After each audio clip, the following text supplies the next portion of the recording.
From the Life of St. Anthony by St. Anthanasius, Bishop. When Anthony was about 18 or 20 years old, his parents died, leaving him with an only sister. He cared for her as she was very young and also looked after their home. Not 6 months after his parents' death, as he was on his way to church for his usual visit, he began to think of how the apostles had left everything and followed the Savior, and also of those mentioned in the book of Acts who had sold their possessions and brought the apostles the money for distribution to the needy. He reflected too on the great hope stored up in heaven for such as these.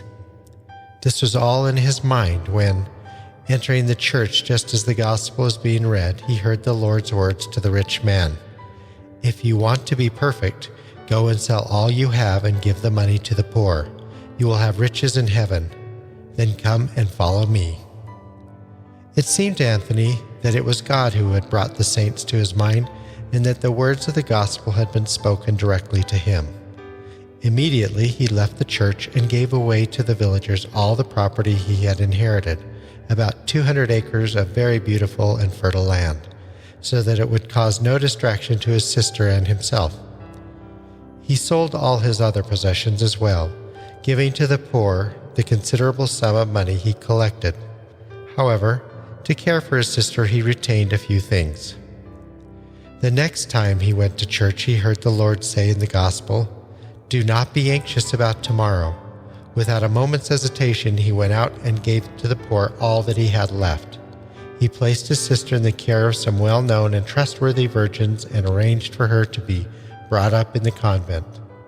Then he gave himself up to the ascetic life, not far from his home. He kept careful watch over himself and practiced great austerity.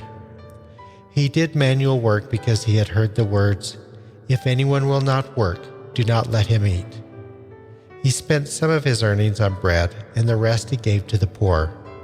Having learned that we should always be praying, even when we are by ourselves, he prayed without ceasing.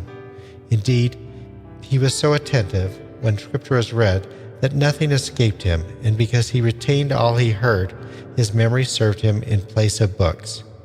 Seeing the kind of life he lived, the villagers and all the good men he knew called him the friend of God, and they loved him as both son and brother.